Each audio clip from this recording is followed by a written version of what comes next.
আজি মে দিৱস উপলক্ষে মই বিনামূলীয়াকৈ চুলি দাড়ি কটাৰ ব্যৱস্থা কৰিছোঁ মোৰ দোকানত। প্ৰায় 10জন মানুহে কাটি আছে, ভিতৰে বাহিৰে মিলাই।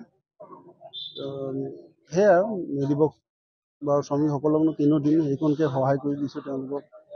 আজি 3 বছৰ ধৰি কৰি আছোঁ, এইবাৰ 3 নম্বৰ বাৰ কৰিছোঁ।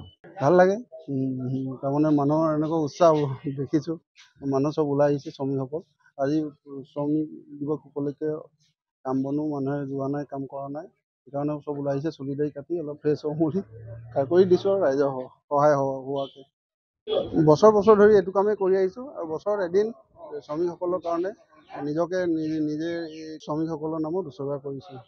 ফাপদত্তই আজিতো কেইবাবছৰ আগৰ পৰাই এইটো শ্ৰমিক দিৱসটো পালন কৰি আহিছে আৰু এটা ভাল পদক্ষেপ বুলিয়ে ক'ব লাগিব। আৰু দুখীয়া শ্ৰেণীৰ ৰাইজ আছে, যিসকল শ্ৰমিক তেখেতলোকে বিনামূলীয়াকৈ অকণমান কাটিবলৈ সুবিধাটো পাইছে।